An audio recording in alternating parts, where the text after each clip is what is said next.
श्री जी food. मैं हूं मनीषा ठक्कर। आज हम मार्केट जैसे आइसक्रीम घर पर किस तरह से बनाने हैं वो देखेंगे। तो चलिए इसे बनाना शुरू करते हैं।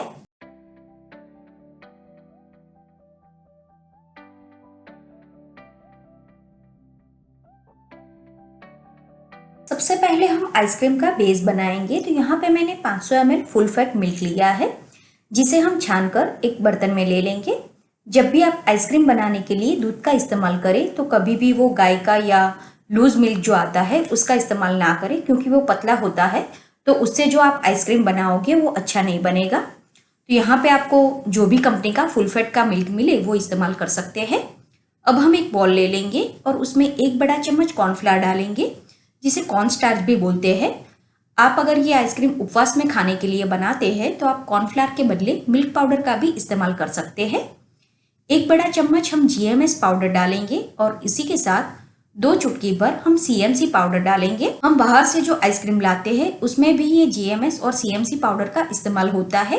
ये स्टेबलाइजर का काम करते हैं, जिससे जो आइसक्रीम हम बनाते हैं वो बहुत ही अच्छी तरीके से फूलकर तैयार होता है और उसमें बिल्कुल भी आइस क्रिस्टल नहीं होते हैं।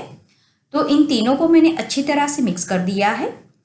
अब जो दूध हमने लिया था उसमें से 100 ml जितना दूध हम इसमें डाल देंगे। अभी जो दूध है वो रूम टेम्परेचर पर ही है। अब चम्मच या हैंड विस्क की मदद से हम इसे अच्छी तरह से मिक्स कर लेंगे। इसमें बिल्कुल भी गुठलियां ना बने, उस बात का आप खास ध्यान रखें। ये मिक्स हो गया है। अब जो बाकी का दूध है उसमें हम चीनी डालेंगे। तो यहाँ पे मैंने आधा कप चीनी ली है। ग्राम में ये 100 ग्राम जितनी चीनी है। आप चाहे तो चीनी थोड़ी कम ज्यादा कर सकते हैं।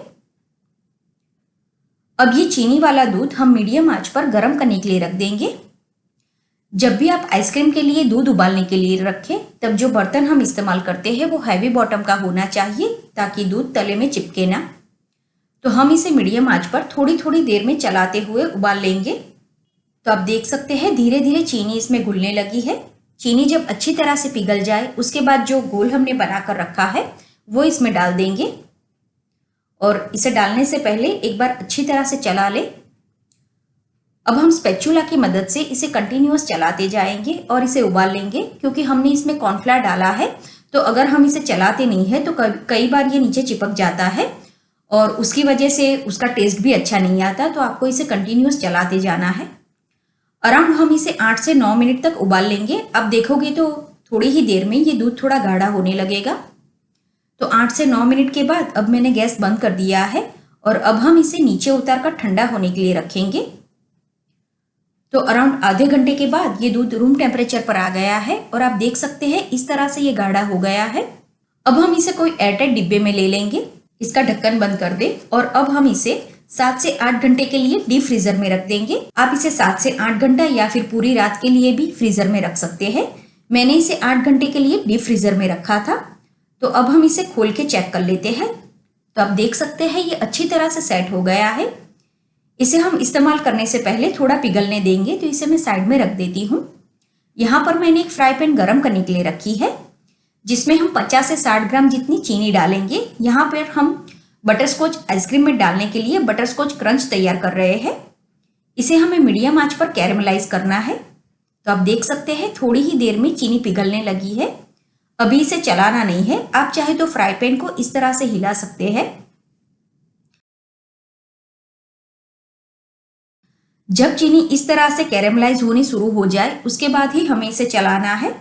तो अब हम इसे गैस की आंच मीडियम रखकर कंटिन्यूअस चलाते जाएंगे। ये मिश्रण जल ना जाए उस बात का आपको खास ध्यान रखना है, नहीं तो जो हम बटरस्कॉच क्रंच बनाते हैं वो खाने में कड़वा लगता है। तो इस तरह से हम इसे कंटिन्यूअस चलाते जाएंगे।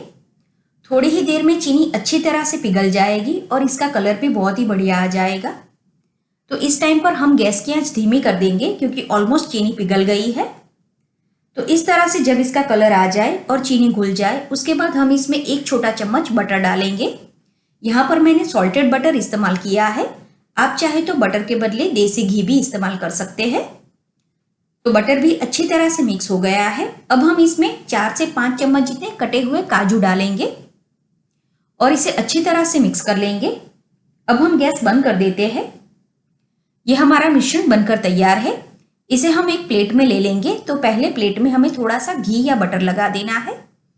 उसके बाद जो मिश्रण हमने बनाया है वो इसमें ले लेंगे, इसे थोड़ा स्प्रेड कर दे और इसे रूम टेम्परेचर पर आने तक हमें रहने देना है। अब जो आइसक्रीम का बेस हमने बाहर निकाला था वो भी थोड़ा ठंडा हो गया है। तो जितना आइसक्रीम का बेस बनकर तैयार होता है उतनी ही क्वांटिटी में हमें व्हिप क्रीम इस्तेमाल करना है। तो 1.5 कप जितना आइसक्रीम का बेस है तो उतनी ही क्वांटिटी में यानी कि 1.5 कप मैंने व्हिप क्रीम लिया है। इसे हम हैंड मिक्सर की मदद से व्हिप कर लेंगे। जब भी हम क्रीम का इस्तेमाल करते हैं तो वो एकदम ठंडा होना चाहिए। जो क्रीम हम केक के आइसिंग के लिए इस्तेमाल करते हैं वही व्हिप क्रीम हमें आइसक्रीम बनाने के लिए इस्तेमाल करना है। जब ये इस तरह से व्हिप हो जाए उसके बाद जो आइसक्रीम का बेस है वो भी इसमें डाल देंगे और फिर से इसे व्हिप करेंगे। यहां पर मैंने जो बॉल इस्तेमाल किया है वो थोड़ा छोटा है तो इसे मैं बड़े बॉल में ट्रांसफर कर देती हूं और फिर से हम इसे व्हिप करेंगे। जो हम व्हिप क्रीम इस्तेमाल करते हैं उसमें पहले से ही वनीला एसेंस और शुगर मिक्स होता है, तो चीनी आप अपने स्वाद अनुसार कम ज्यादा कर सकते हैं। तो आइसक्रीम बेस में भी चीनी है और व्हिप क्रीम में भी चीनी होती है, तो यहाँ पर हमें फिर से चीनी डालने की जरूरत नहीं है। तो आप देख सकते हैं दोनों चीजें अच्छी तरह से मिक्स हो गई है और इसका वॉल्यूम भी काफी बढ़ गया है। अराउंड 2 लीटर जितना ये आइसक्रीम बनकर तैयार हुआ है। आपको अगर एक ही फ्लेवर का आइसक्रीम बनाना है तो आप इसी में फ्लेवर दे सकते हैं। अभी मैं ये एक ही बेस में से आपको 6 अलग अलग तरह के आइसक्रीम कैसे बनाने हैं वो सिखाने वाली हूँ। तो इसमें से थोड़ा थोड़ा मिश्रण हम 6 बॉल में अलग अलग कर देंगे। तो आप देख सकते हैं इस तरह से 6 बॉल में मैंने इसे डिवाइड कर दिया है। तो अब सबसे पहले वनीला आइसक्रीम कैसे बनाना है वो देखते हैं। तो वनीला आइसक्रीम बनाना सबसे आसान है। इसमें हमें सिर्फ आइसक्रीम में वनीला एसेंस ही डालना होता है।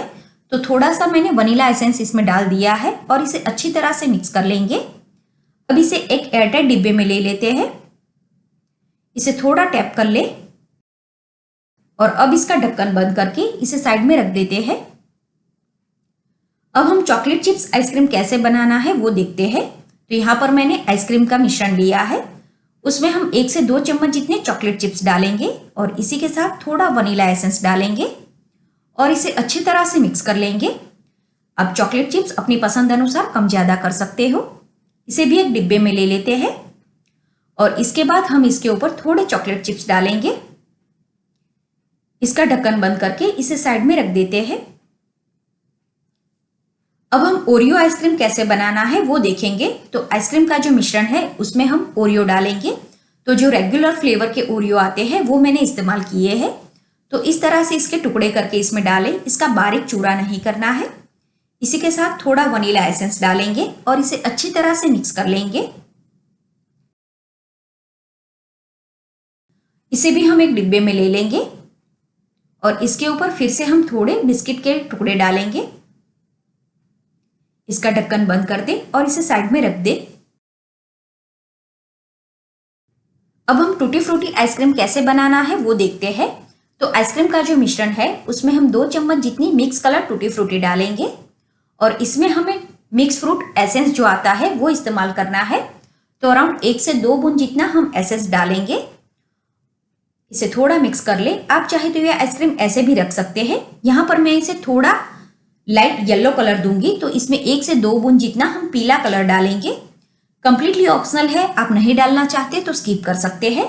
और कई लोगों की कमेंट होती है कि क्या हम बिना एसेंस के इसे बना सकते हैं। आप बिना एसेंस के भी इसे बना सकते हैं, लेकिन बाहर जैसा अगर आपको टेस्ट चाहिए तो एसेंस डालना जरूरी है। इसे हम डिब्बे में ले लेंगे और इसके ऊपर हम फिर से टूटी फ्रूटी डालेंगे। यहाँ पर मैंने 3 कलर की टूटी फ्रूटी का इस्तेमाल किया है, लेकिन आपको अगर 3 कलर की टूटी फ्रूटी नहीं मिलती तो आप कोई 1 कलर की भी इस्तेमाल कर सकते हैं। अब हम कुकी क्रीम आइसक्रीम कैसे बनाना है वो देखेंगे। तो आइसक्रीम का जो मिश्रण है उसमें हम ओरियो बिस्किट और चॉकलेट मफिन डालेंगे। तो सबसे पहले हम इसमें चॉकलेट मफिन डाल देते हैं। तो इस तरह से इसका चूरा कर ले। आप मफिन के बदले चॉकलेट केक डालना चाहो तो भी डाल सकते हो। अब जो ओरियो बिस्किट हमने लिया है उसका हम चूरा कर देंगे। तो इस तरह से थोड़े बड़े टुकड़े इसके रखने हैं। इसी के साथ हम थोड़ा चॉकलेट एसेंस डालेंगे। ये सारी चीजें आपको किसी भी किराना स्टोर में या मॉल में मिल जाएगी। अगर नहीं मिलती तो मैंने डिस्क्रिप्शन बॉक्स में उसका लिंक दिया है। ये मिश्रण हम डिब्बे में ले लेते हैं और आप चाहे तो इसके ऊपर फिर से थोड़ा केक का या मफिन का चूरा डाल सकते हैं। इसे हम साइड में रख देते हैं। अब हम बटर स्कॉच आइसक्रीम कैसे बनाना है वो देखेंगे। तो जो बटर स्कॉच क्रंच का हमने मिश्रण थाली में स्प्रेड किया, तो इसे चाकू की मदद से हम अलग कर देंगे। तो आप देख सकते हैं ये आसानी से अलग हो जाता है। इसका हम थोड़ा चूरा बनाकर तैयार करेंगे। तो इस तरह से बड़े टुकड़े करके मैं इसमें डाल देती हूँ और इसे आप डिब्बे में भरकर स्टोर कर सकते हैं। तो इसे हम दरदरा कूट के तैयार करेंगे। आप इसका इस्तेमाल बटर स्कॉच केक बनाने में, पेस्ट्री बनाने में, या फिर आपको बटर स्कॉच मिल्कशेक पसंद है तो उसमें भी आप इसका इस्तेमाल कर सकते हैं। तो आप देख सकते हैं इसे मैंने इस तरह का दरदरा रखा है। अब जो आइसक्रीम का मिश्रण है उसमें हम 1 से 2 चम्मच जितना ये चूरा डालेंगे और इसी के साथ बटर स्कॉच एसेंस डालेंगे। इसमें हम 1 बूंद जितना पीला कलर डालेंगे, क्योंकि बटर स्कॉच आइसक्रीम को अगर आप थोड़ा पीला कलर का रखोगे तो वो ज्यादा अच्छा लगता है। इसे भी मैंने अच्छी तरह से मिक्स कर लिया है। इसे हम डिब्बे में ले लेंगे और इसके ऊपर फिर से हम बटर स्कॉच क्रंच डालेंगे। इसका ढक्कन बंद कर दें और इस तरह से मैंने 6 फ्लेवर के आइसक्रीम बनाकर तैयार कर दिए हैं। अब हम इसे डीप फ्रीजर में रखेंगे। आपके पास अगर डबल डोर का फ्रीज है तो उसमें फ्रीजर के कंपार्टमेंट में भी आप रख सकते हैं। यहाँ पर मेरे पास अलग से डीप फ्रीजर है तो मैंने इसे इसमें रख दिया है। हम इसे 8 से 10 घंटा या पूरी रात रहने देंगे।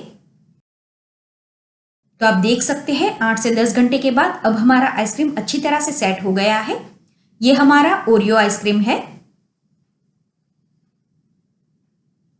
ये बटर स्कॉच। इस तरह से सारे आइसक्रीम मैं आपको दिखा देती हूं। तो आप देख सकते हैं इस तरह से हमारे 6 आइसक्रीम बनकर तैयार हो गए हैं। Chocolate chips, cookie cream, tutti frutti, butter scotch, vanilla और ओरियो। ये हमारा कुकी क्रीम आइसक्रीम है। आप देख सकते हैं जैसा हम मार्केट से आइसक्रीम लाते हैं सेम वैसा ही ये बनकर तैयार होता है। ये हमारा बटर स्कॉच आइसक्रीम है। तो इस तरह से आप भी ये आइसक्रीम बनाकर जरूर ट्राई करें। उम्मीद है आपको मेरी आज की रेसिपी पसंद आई होगी।